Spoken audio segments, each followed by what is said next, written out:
l'acceptation de cette mesure salvatrice du président de la République, commandant suprême des forces armées de la République démocratique du Congo et de la police nationale. Et derrière le gouverneur de la province, vous étiez tous comme un seul homme pour nous accueillir. Et cela nous réjouit. En recevant cette lourde mission de venir ici, franchement, j'avais frémi et j'ai regardé le ciel. J'ai dit à mon Dieu, le Dieu des armées, je n'ai pas la force. Et le Seigneur m'a répondu, va avec la force que tu as. Amen. C'est comme Gédéon dans la Bible.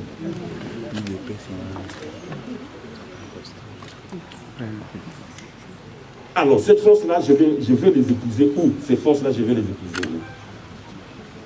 Par le soutien du président de la République, mon commandant suprême. Ce soutien, je l'ai eu des deux honorables présidents de l'Assemblée nationale et du Sénat. Ce soutien, je l'ai eu avec les caucus des honorables députés du Nord Kivu. Et ça nous encourage. Voyons encore l'accueil que nous étions honorés ce jour. J'ai dit gloire à Dieu de ce que tu m'as révélé.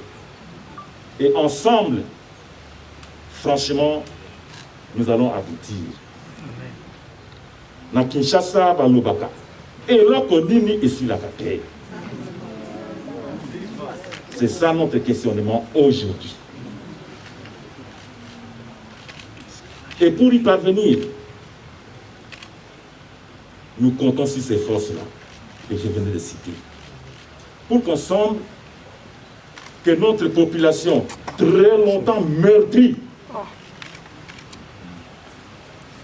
trouve quand même cette denrée rare qui est la paix.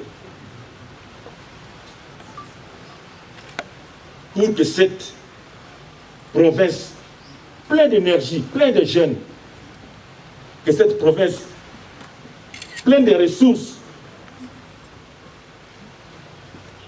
que cette province soit véritablement le moteur du développement de l'Est de la République démocratique du Congo. Tel est notre souci. Les chefs de l'État qui nous envoient ici, ensemble, pour répondre à ces vœux. Le vœu, c'est la paix qui sera retrouvée dans cette province.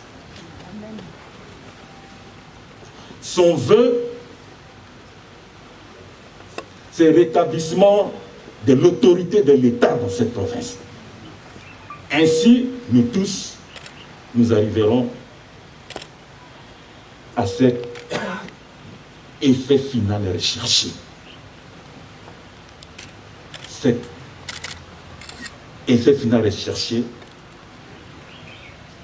le rétablissement de la paix et la restauration de l'autorité de l'État sur toute la province du Nord Kivu. Je peux avoir un mot pour nos frères qui portent aujourd'hui les armes. Mes chers frères et sœurs, il y a un temps pour tout. Vous souffrez, vous qui êtes aussi à Brousse. 15, 18, 20 ans.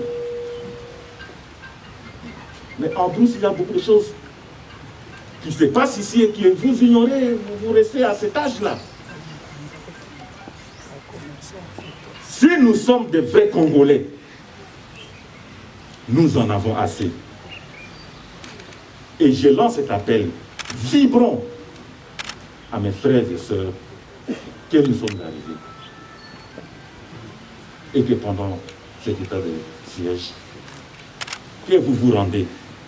Vous vous rendez et nous allons vous recevoir sans condition. Il y a le programme de DRC qui est en route. Mon jeune frère Karim vient de le dire. Et ça sera effectif. Nous pouvons prendre des consciences et nous désolidariser des groupes armés étrangers. Mais nous les avions accueillis comme réfugiés à cause de notre hospitalité. À cause de notre hospitalité. Aujourd'hui, nous payons les coûts. Voilà le message que je vous adresse, chers frères et sœurs porteurs d'armes. Aux groupes armés étrangers. Vous n'êtes pas chez vous. Vous n'êtes pas chez vous. On vous a vu venir ici en réfugié. Qu'est-ce que nous pouvons dire aujourd'hui? Comment vous appelez aujourd'hui? Des réfugiés économiques? Des réfugiés porteurs d'armes? Mais vous nous endeuillez, vous éventrez nos mamans, vous nous violez, les femmes et enfants. Trop, c'est trop. Et à nos militaires, chers gaillards, ce que vous faites aujourd'hui, vous avez déjà fait, c'est un bon job.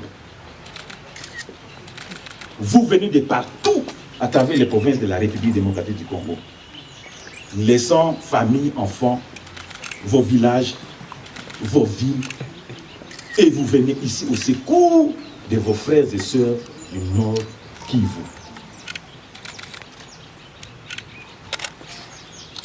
Pour beaucoup d'entre nous qui ne savent pas, beaucoup sont en train de faire trouver la peau ici.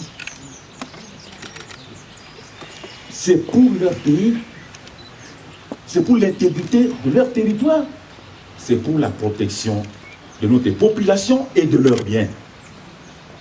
Oui, parmi nous, chers amis de la presse, les brebis galeuses ne manquent toujours pas. Mais votre armée est disciplinée. Votre armée est disciplinée. Et nous essaierons de booster les choses. Nous avons beaucoup appris ici. Des militaires, s'il vous plaît. Comme moi, ici, debout devant vous, je prends une arme, je vends. L'arme des contribuables congolais. Je prends les munitions, je vends. Je vends à qui? Aux groupes armés. Qui se retourne encore contre vous? Qui se retourne contre votre population? Nous sommes une équipe costaud. Derrière moi, il y a encore,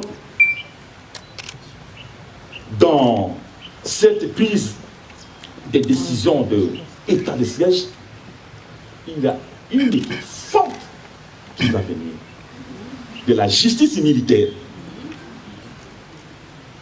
Je suis là. Je commence directement à faire un état des lieux.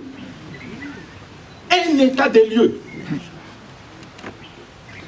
Les commandants, à chaque échelon, nous vous donnons des armes. Tu as combien d'effectifs? Tu as utilisé combien d'armes? Tu as utilisé combien de munitions? Pour tuer qui? Pour faire quelle guerre? Fais-moi les comptes.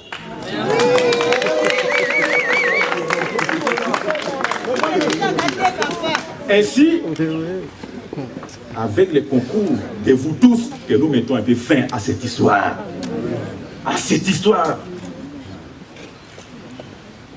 Mais ces groupes armés étrangers, ils n'ont pas de dépôt d'armes ici, ils ne fabriquent pas d'armes ici. Nous savons qu'il y a plusieurs rébellions qui se sont défilées ici et plusieurs armes circulent dans la rue.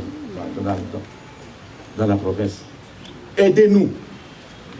Aidez-nous. C'est peut-être, ça sera peut-être le petit nœud du problème. Et ceux qui font bien leur travail, je les encourage. Je l'ai dit ici.